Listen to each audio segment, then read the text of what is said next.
In this video, we'll be taking a look at 5 college basketball games happening on December 28th, 2025, and providing you with free team picks and total picks for each one of those games, so 10 picks in total. Welcome back to Cash Out Sports. Let's dive right into it. Oh, and don't forget to subscribe and to click the bell icon to get notified as soon as these videos get released, so that you have more time to plan out your bets as we provide these videos on a daily basis. I can guarantee that you'll have all the important information that you'll need on these 5 college basketball games after fully watching this video. One more thing before we start, if you would like to gain access to our best exclusive sports picks to take your journey to the next level, then check out our Patreon in the link down below where we offer our best single picks, parlay picks, and much more. Now let's get started. Winthrop versus Texas Tech. Lubbock on a Sunday afternoon feels like a long way from Rock Hill, and for Winthrop it might feel even longer once this one tips off. You have an Eagles team sitting at 8-6, flying around the Big South and sitting second in the league in scoring at 90.3 points a night, stepping into a building where Texas Tech is 9-3, ranked 15th and very comfortable being the bully in the room. On paper, it looks like the classic clash of styles. One side wants chaos and threes, the other side is built to smother you in the half-court and let its stars close the show. Before we even talk about the number on this game, it helps to know exactly who is suiting up. For Texas Tech, names like J.T. Toppin, Christian Anderson, LeJuan Watts, and Donovan Atwell are all locked in on the active 2025-26 roster and are not on any public injury list for this matchup. On the Winthrop side, Logan Duncombe and Kareem Rozier are firmly in the core rotation, leading the team in scoring and playmaking according to current season stats, and they are also clear to go. Up front for Tech, there is a small asterisk. Forwards, Luke Bamboy and Mariel Aquinic are both listed as questionable across multiple injury reports, while Josiah Mosley is ruled out with that lower body issue and is not expected back until early January. So the Red Raiders have most of their offensive engine intact, but they are still missing some depth and size in the front court. Here is the thing, even without a full front line, Texas Tech has turned United Supermarkets Arena into something close to a vault against non-conference visitors. They have stacked up a long non-conference home winning streak that reached 45 games after the Northern Colorado win, and they are undefeated at home this season, a perfect 6-0 in their own building. This is the same group that just came back from 17 points down on a neutral floor in New York to beat third-ranked Duke 82-81, and you could feel in that second half how hard it is to shake them when they get locked in defensively. Anderson dropped 27 in that game, most of it after the break, and Toppin chipped in 19 while dealing with foul trouble. That kind of resilience is not something you see on a stat sheet, but it matters when you are backing a big favorite because they did not fold when things got ugly. If you pull up the team sheet for Texas Tech, the numbers tell the same story. They score 83.5 points per game and allow 74.5, which gives them a healthy margin while still keeping a balanced identity. Toppin is sitting over 21 points and double-digit rebounds per game as the main interior weapon, and Anderson runs the show at nearly 20 points and a big assist load while shooting efficiently from 3. Watts and Atwell give them secondary scoring that does not need a ton of dribbles, and that matters when you are trying to cover as a favorite because you want waves of scoring, not just one hero. It is not a one-man show, it is a lineup that can beat you in different ways without getting out of character. Winthrop, to be fair, brings a really fun profile. They are second in the Big South in scoring at those 90.3 points per game. They have already knocked down 156 threes at about 37%, and they rebound at over 41 boards per game. That is the kind of stat line that turns casual bettors into Eagles fans very quickly. They have had some crazy box scores too, hanging 105 on Mercer, 111 on Toccoa Falls, 101 on Bob Jones, and 107 on Clinton. If you only scroll through those results on ESPN or CBS Sports, it absolutely looks like they can run with anyone. But when you start sorting opponents by level, the picture shifts a little. Let me explain. Most of those video game nights came against low and non-Division I teams or mid-majors that simply could not keep up. When Winthrop stepped up in class at Arkansas, they put up a real fight in Fayetteville and still lost by a single point. On the road at Nebraska, they battled again, led at halftime, and then got worn down in the second half as the Cornhuskers tightened the screws. So the Eagles are not just a fake stat team, they are capable, but the gap between beating up Clinton at home and walking into Lubbock against a top 15 team with real size and real depth is huge. Matchup-wise, Texas Tech feels like a bad draw for this version of Winthrop. The Eagles want pace, quick threes, and long rebounds, like a pickup game where everybody is happy as long as the score climbs. Tech can run when they feel like it, but their default under Grant McClelland is a controlled half-court attack tied to physical defense. We just saw the blueprint against Duke. The Blue Devils lit them up early from deep, then spent the second half fighting for clean looks as Tech's length and physicality showed up possession after possession. Toppin anchors the interior, Anderson handles crunch time, and the role players are comfortable doing the dirty work, from boxing out to chasing shooters off the line. Winthrop has not really seen that kind of sustained, top-tier resistance in Big South play. Even with the front court injuries, Tech has enough bodies to make every Winthrop possession feel like work. Bamji Boy and Aquentic being questionable obviously matters at the margins, especially on the glass, but they do not erase the edge in talent, size, and depth that Tech still has. Meanwhile, Duncombe and Rozier will have to carry a heavy load on the road against a defense that is not going to give up many easy second chances or wide open catch and shoot threes. For a team that has become comfortable winning with pace and rhythm, that is a tough adjustment to make in one afternoon. So when you line it all up, you have a heavy home favorite with a dominant recent track record in this building, an offense that scores efficiently without needing a track meet, and a defense that has already proven itself against high-end opponents. On the other side, you have a fun, high-scoring mid-major whose best numbers came against weaker teams and whose toughest games so far ended in late losses once the talent gap showed up. If this game follows the script that Tech has written at home for the past few seasons, the Red Raiders can create separation, withstand any early three-point flurries from Winthrop, and slowly lean on that depth until the gap on the scoreboard looks as big as it feels. That is the side I want to be on for the spread in this matchup. As our first pick for this matchup, the Texas Tech Red Raiders to cover the spread as favorites is our full game side pick. Odds makers opened this thing in the high 160s, right around 167.5 on several boards, and Sportsline had that same 167.5 opener, with current totals sitting in that 166 to 167 window depending on where you look. That kind of number is basically a sign on the wall that says, expect a track meet. It makes sense on the surface. Winthrop games carry a scoring profile of 90.3 for and 74.6 against, so that is close to 165 combined points before you even factor in pace and late-game free throws. Texas Tech has just scored 101 on Northern Colorado and 82 on Duke, so it is easy to picture another wild one. Honestly, this is where you see a lot of people get hooked by the shiny offensive numbers. Winthrop's scoring margin sits at plus 15.7, and they shoot confidently from deep with those 156 made threes at about 37%. Their pace and spacing are fun. The Eagles love to let it fly early in the clock, and their rebounding numbers are strong enough that they often earn extra possessions. It looks made for an over, but again, context matters. Those huge scoring nights came against teams that could not match their talent or guard the arc for 40 minutes. When the Eagles stepped up in weight class at Arkansas and Nebraska, the score still climbed, but not into the effortless blowout territory you see against lower-level opponents. Texas Tech's profile quietly pushes the other way when you look beyond the highlights. Their games average 83.5 scored and 74.5 allowed, so around 158 total points. That is plenty of scoring, but it is not automatically a 170-point game.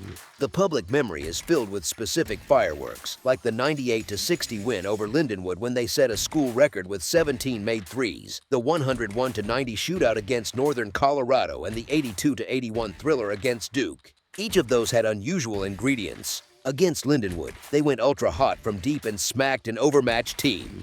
Against Northern Colorado, Watts exploded for a career-high 36, and both teams shot the ball extremely well. Against Duke, the game state itself forced Tech to speed up once they fell behind by 17. That is a different situation from a home spot where they can steer the tempo from the opening tip. Here is the thing that gets lost when everyone focuses on Winthrop's offense. Their defense actually is not bad. In the Big South numbers, they are in the top half of the league in scoring defense at those 74.6 points allowed, and they handle the glass well, with about 41.6 rebounds per game while holding opponents to around 34. That kind of rebounding edge can slow things down a bit because you are not gifting the opponent second possessions all night. It also means that even when they are running, it is not always straight into a 3-on-1 break. Sometimes it is just a secure rebound and a normal possession. On the flip side, Texas Tech's identity under McCasland is still rooted in half-court defense and control, especially at home. They are capable of putting up big numbers, but they are not in love with wild, end-to-end basketball for 40 minutes. We saw against Duke that when they needed stops, they could take away the three-point line for long stretches and control the last 10 minutes. In a game like this, where they know they are the more talented team and they know conference play is right around the corner, there is every reason to expect a more methodical approach once they settle in. They can use this spot to tighten rotations, rehearse end-of-clock sets, and treat it like a serious tune-up rather than a three-point contest. None of that guarantees a low score, but it adds small frictions that make it harder for the total to fly past such a big number.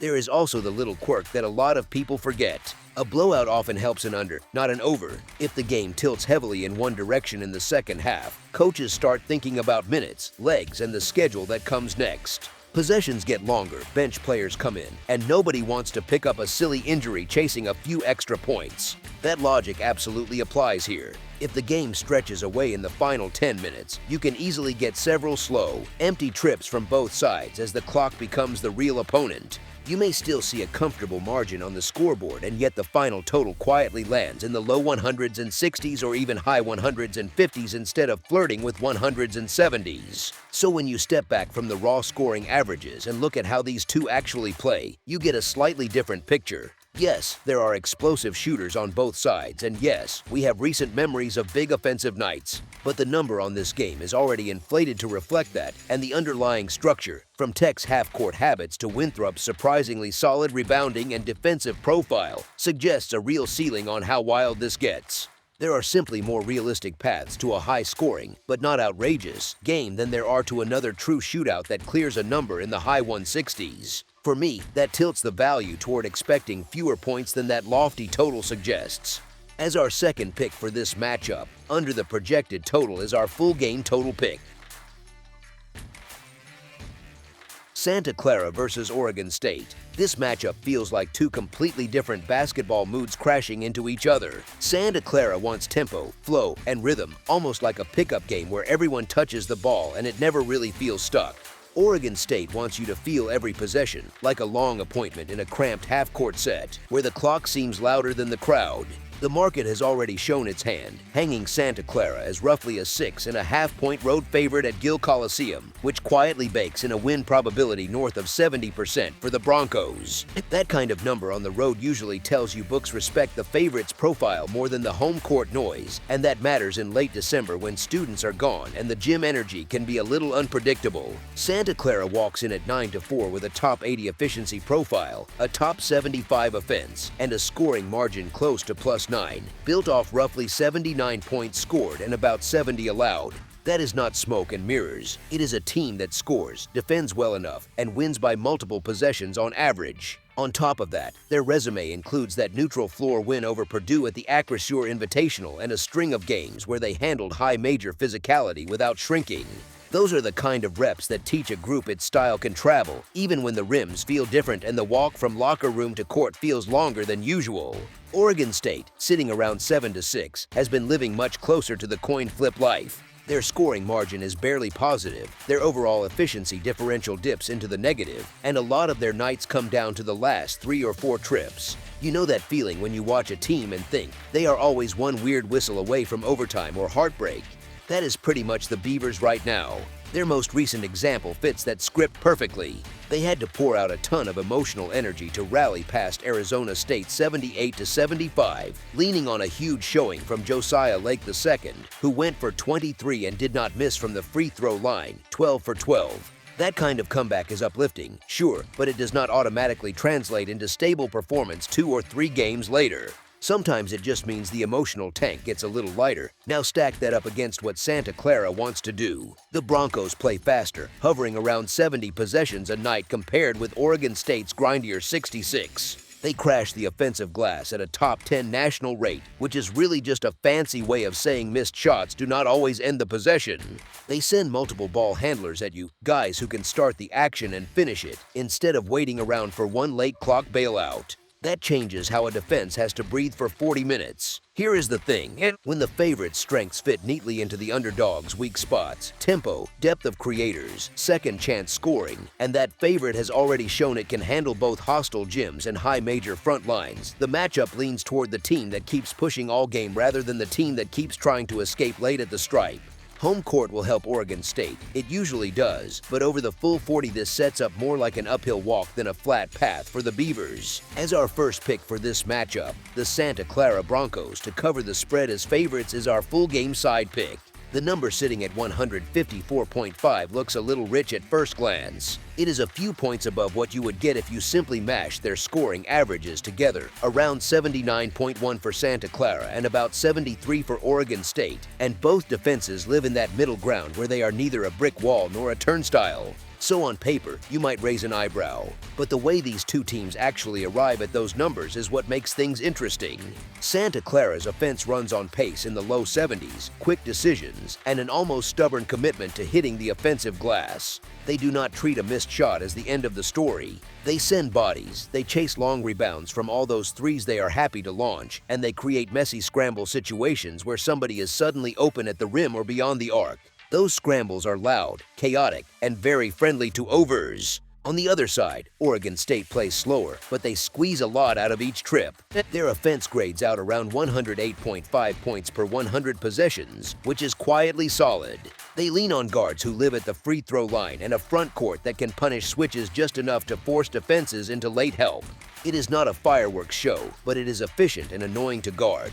Here is where the matchup gets fun for anyone staring at that total. Santa Clara's defense is solid, but it has a habit of sending opponents to the stripe at a healthy rate. Oregon State's offense, meanwhile, already ranks in that top chunk of teams for free throws per field goal attempt. Put those together and you get a strong recipe for a whistle-heavy night, with fouls stopping the clock and points going up while the game timer barely moves. For a total bettor, that is like seeing the gas gauge stuck just above half for way longer than expected. Recent form supports that picture rather than fighting it. Santa Clara is coming off an 80-78 loss to Loyola Chicago, a game that did not exactly play shy with the scoreboard. Oregon State just lived through a 78-75 battle at Arizona State. On top of that, the over has already cashed in 7 Santa Clara games and 3 Oregon State games at this same 154.5 region. That is not everything, but it is not nothing either. When you blend a favorite that wants to run, a home team that has leaned more into its offensive weapons, a pace profile that can spike when the Broncos get comfortable, and a foul pattern that screams free throws in crunch time,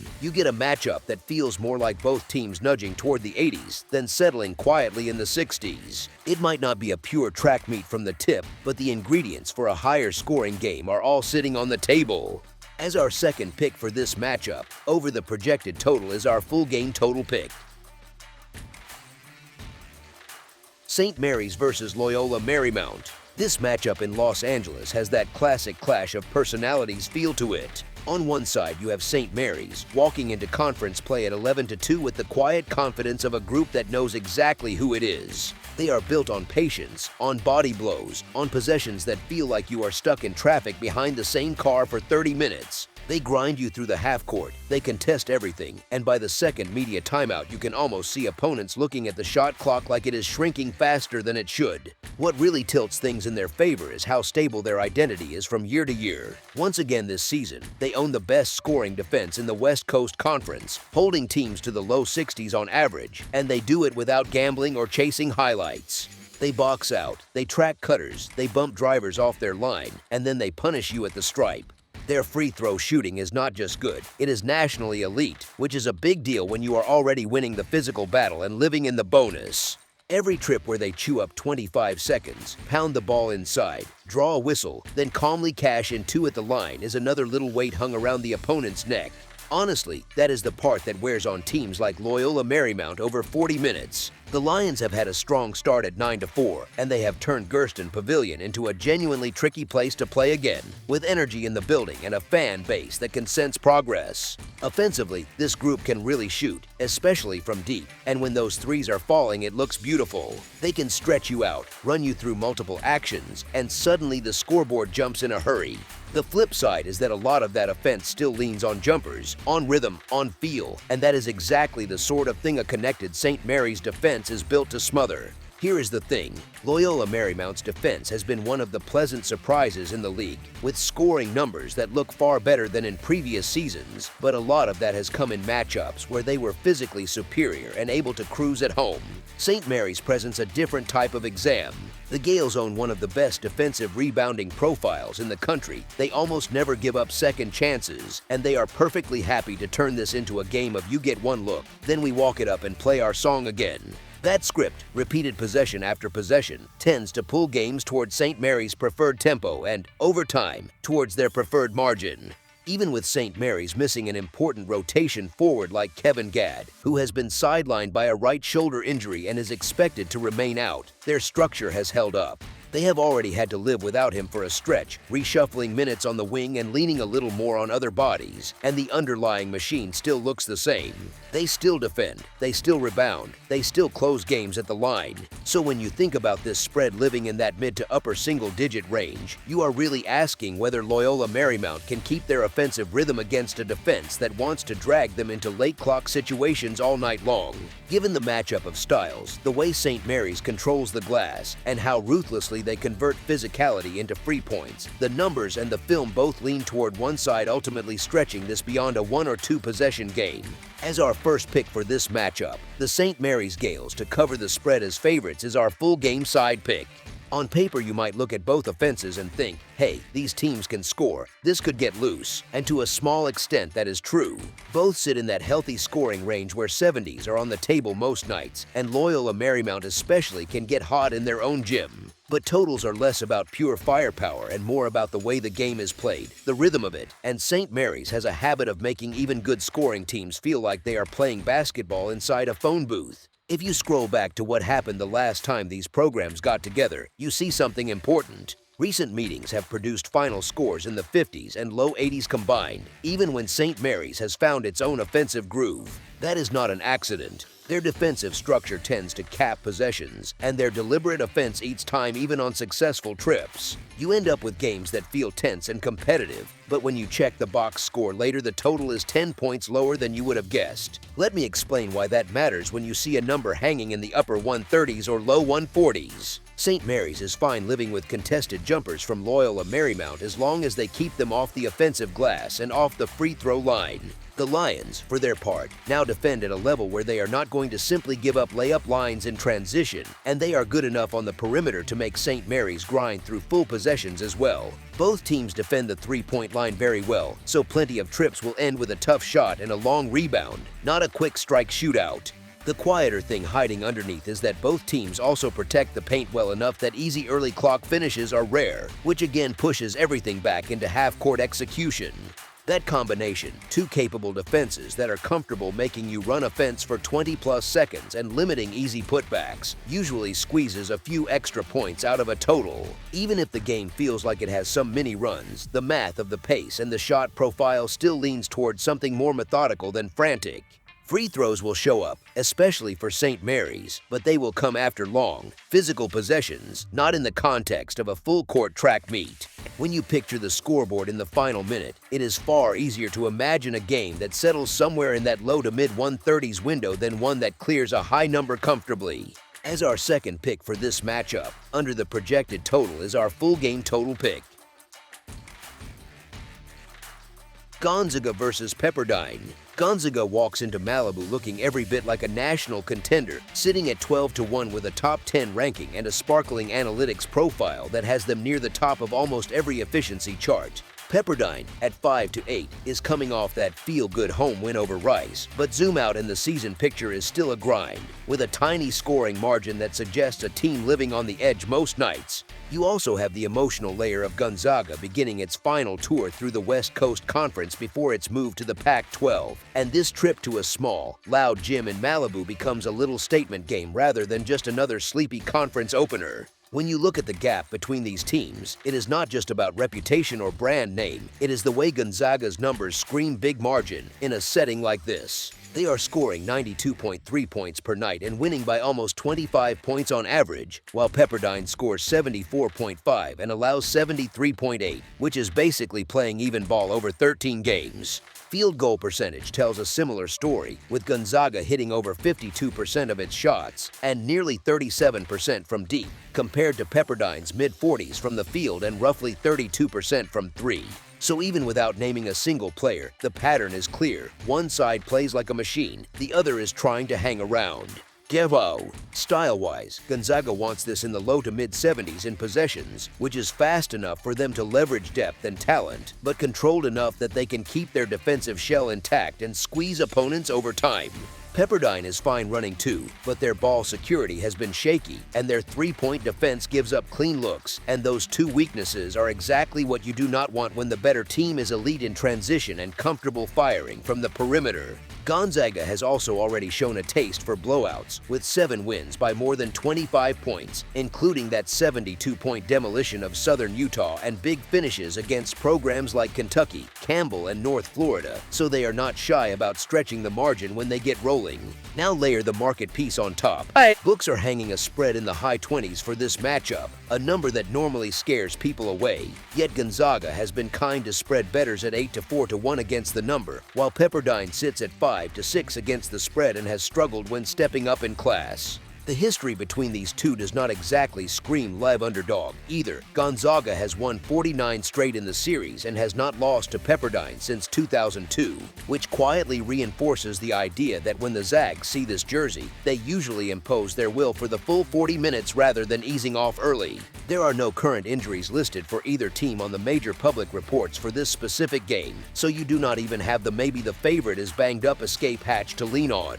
Put all of that together, the elite offense, a top 10 level defense, the historical dominance, the final WCC ride, and a Pepperdine group that still looks like it is figuring itself out, and it starts to feel less like a coin flip with a big number and more like a familiar Gonzaga script where the lead grows and keeps growing.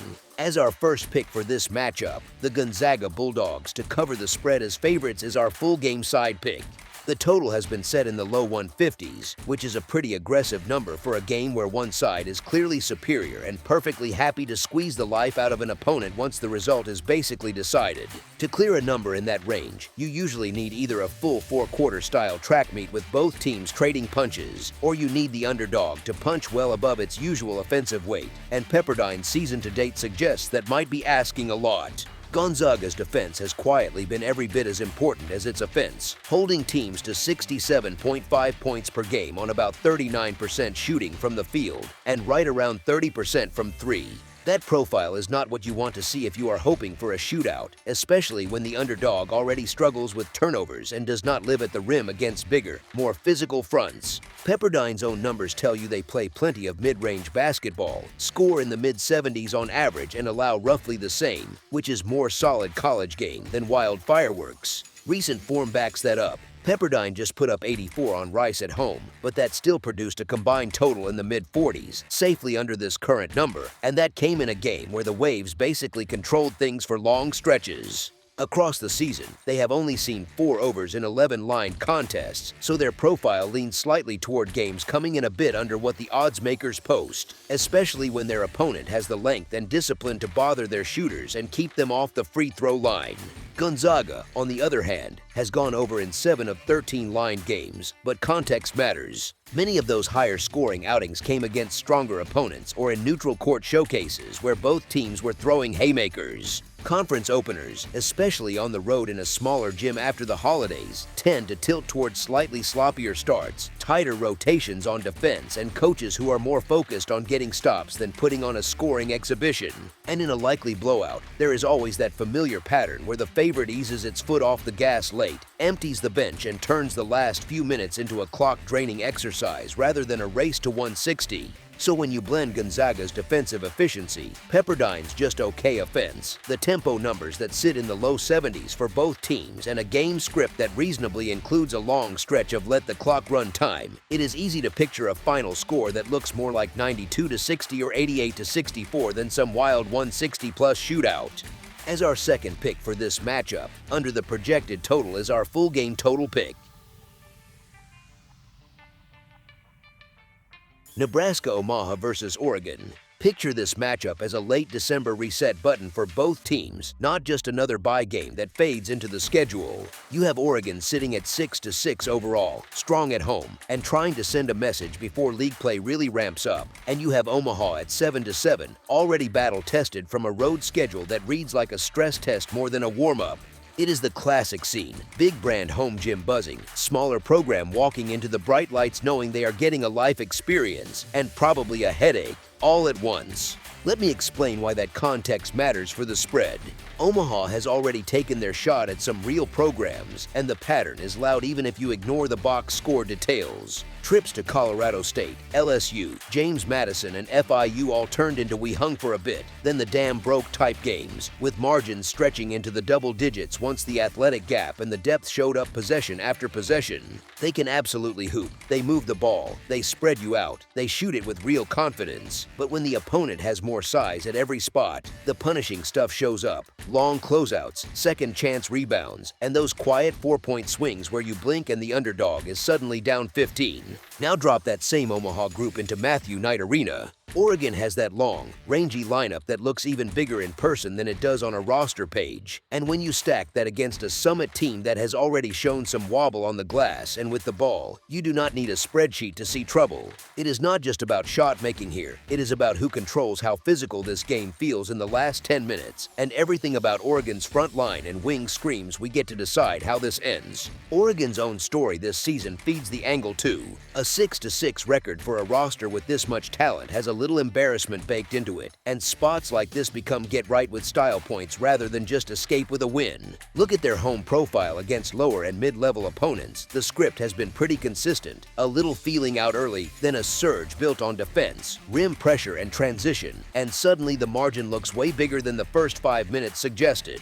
When they are the heavy favorite, the coaching staff is not shy about leaning on their length and forcing the issue, trapping, switching, and making the smaller team work for every catch. Honestly, that is where Omaha's fun offensive identity can work against them. They want to play free, they want to take threes, they want to run their guards into space, which is great when the other team cannot stay in front or cannot bother shots. Against Oregon, those same early clock jumpers can turn into long rebounds and run-outs the other way, and once the Ducks get a few of those in front of the home crowd, the energy in the building tilts hard. You end up asking Omaha to execute cleanly for 40 minutes against longer athletes while also handling the emotional swings of a big road game, and that is a lot to ask from a team that has already cracked in similar spots. There is also the mental fatigue factor that never shows up on the betting sheet but absolutely shows up on the floor. If Nebraska-Omaha gets to that familiar place where they are down mid-teens in the second half, the legs get just a little heavier on those closeouts, the box-outs get a little less sharp, and Oregon's depth starts cashing in. The Ducks can keep rotating in fresh size, fresh shooting, and those last 6 or 7 minutes often look like a scrimmage where the high major keeps piling on against a group that has already spent its best punch. That is exactly the type of environment where a big number can still be covered comfortably rather than slipping into the dreaded back door. As our first pick for this matchup, the Oregon Ducks to win and cover the spread as favorites is our full game side pick. Both teams are far more comfortable playing with rhythm than grinding through a half-court rock fight, and you can see that in how quickly they get into actions and how early they are willing to let shots fly. Omaha is not shy from deep. Their season so far is full of nights where the three-point volume is big, the makes come in flurries, and once they see a couple drop, they treat the arc like a green light zone.